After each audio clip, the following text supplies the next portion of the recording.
What's up guys, welcome back to my channel. I hope you guys have checked out the prior videos in my fundamentals series covering all the basics of training, nutrition, and recovery. Today we're going to talk about how hard should you train. Are you doing enough in the gym to create adaptations, or are you doing too much that you're overtraining? So let's get into it and talk about all of those variables that go into getting you in the best shape of your life.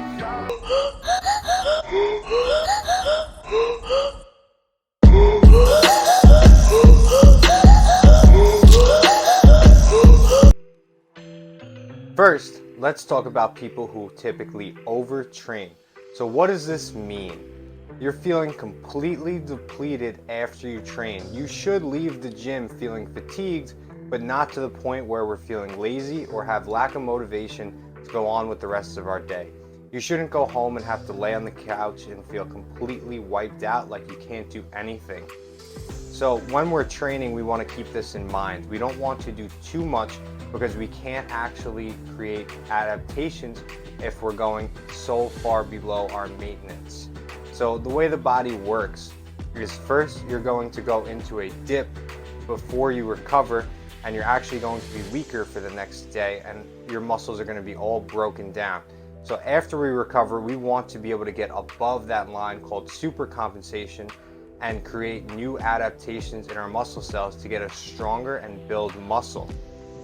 So a couple ways to know if you are overtraining. If you have a crazy amount of soreness the next day where even if you touch the muscle it hurts, or just to move your arm up or down is really painful, then we're probably doing too much. So if your next session where you're trying to train the same movement or body part, we're still sore, then you're doing too much. Optimally, you want to train as hard as you possibly can, but not interfere with your next session so you can continue to train as hard as you can. Otherwise, we're going to go into sessions half-assing it and not really put all our effort into it, and we're not going to get the most out of an entire week. We need to look at a training block in the full week, not just one session. So most people who overtrain tend to do pointless volume.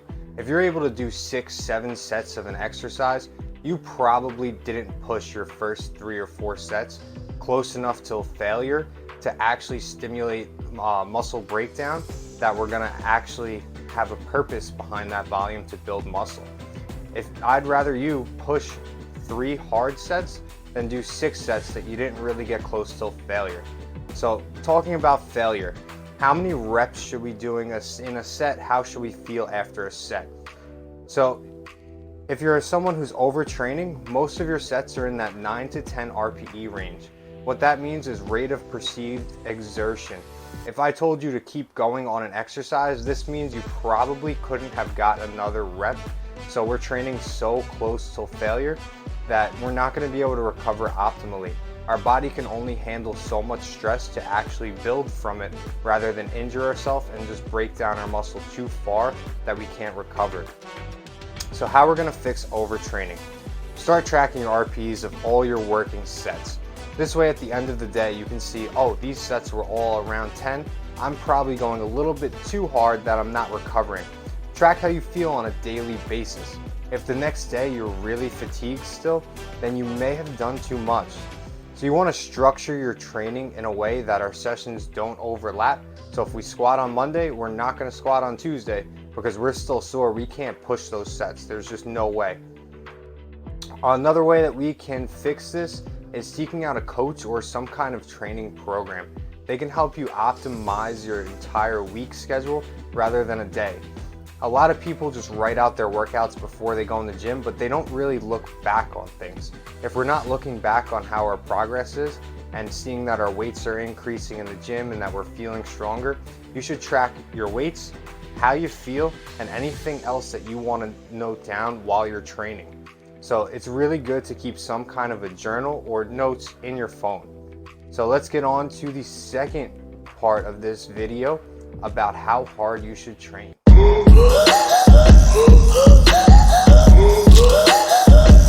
So let's talk about people who undertrain.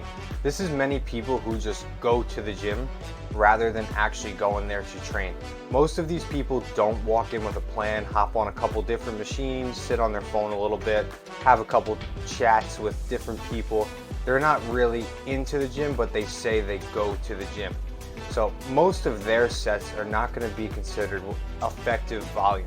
So effective volume are sets that are going to cause adaptations in the future rather than just doing a set and not feeling fatigued. So people who undertrain have no fatigue after training. You're not pushing yourself and you're cutting your sets short. These people typically train with an RPE 5 or less. So that means we're going to have 5 or more reps in reserve, where that's really not optimal for us to build any kind of muscle.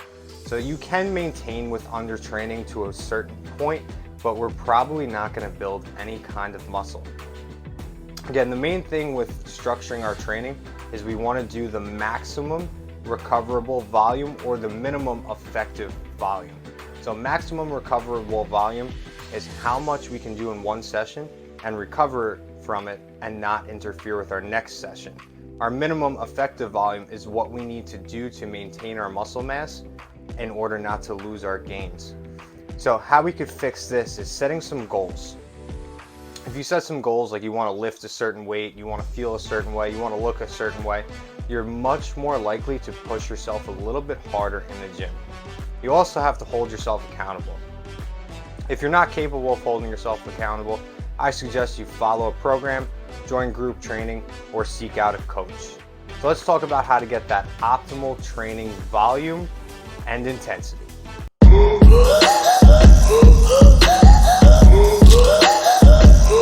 Properly training to build muscle.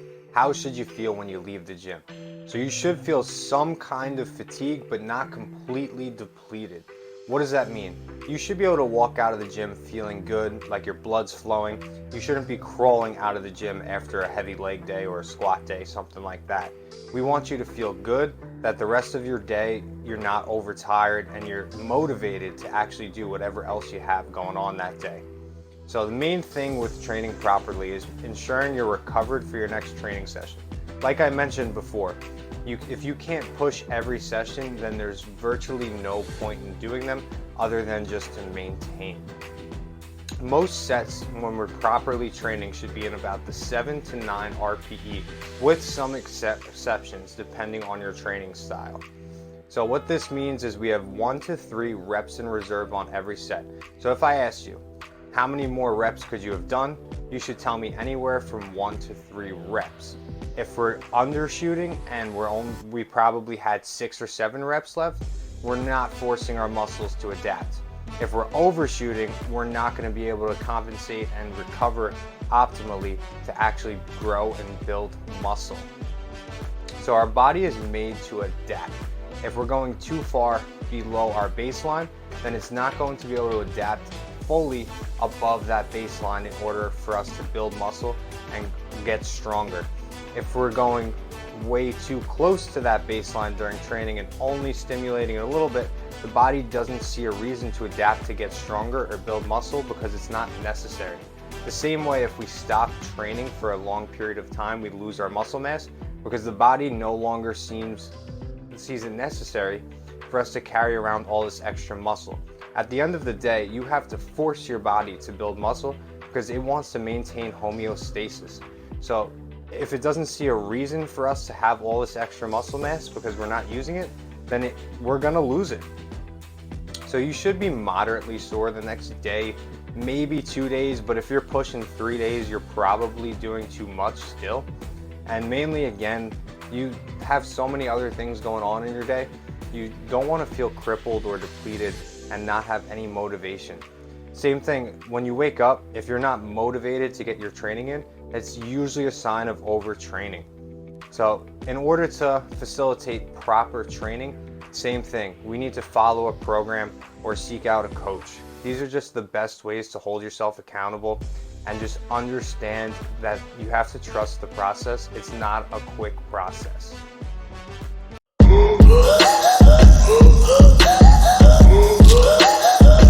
Key takeaways from this video. Ask yourself, Are you recovered for your next training session? If the answer is yes, then maybe look at if you're pushing yourself hard enough. If your answer is no, then maybe you're going too hard or doing too much volume intensely in your sessions. So, a couple key takeaways. You want to create enough stimulus for adaptation, but not too much that we can't recover. Also, you want to train hard enough that it is taxing, but you are recovered to train hard again the next day or whenever your next session is. Make sure we're spacing these out appropriately. Next, you want to look at all three of these types: overtraining, undertraining, and proper training, and think in terms of a week rather than in a day or a session. So most people looking at their gym sessions in 1 day blocks, you need to look at least in the form of a week. You want to track your RPE of each entire session. So if by the end of the session you're feeling really fatigued, then that would be an RPE 9 or 10. If by the end of the session you're like, oh, I probably could have went harder, then maybe you're falling around an RPE 5 or 6. So our compound movements should be trained in about an RPE of 5 to 8 for most sets, and isolation movements pretty much should be trained in RPE 8 to 10 most sets. Those are usually our smaller muscle groups, simple exercises that we can push a little bit closer to failure without completely taxing our central nervous system. So we all have central nervous system fatigue and muscular fatigue. They're completely different. If our CNS is fried from deadlifting one day, our squat may feel terrible when we go to squat. But if it's our muscle groups where our hamstrings are really sore and then we go to do our hamstring curl, then our hamstrings are going to be the limiting factor, not our central nervous system, which is sending the signals from our brain to our muscles to contract. So when that is all fried from overtraining, we're not going to be able to train any body part optimally just because we're not sending the proper signals for contractions. So basically, at the end of this video, if you think you need more volume in your training program, you're probably not pushing yourself hard enough. You can get a solid training session in less than 30 minutes if you're pushing those sets as hard as you can or going in the RPE ranges that I suggested. Thank you guys for watching. Go kill it in your next training session and try to push yourself.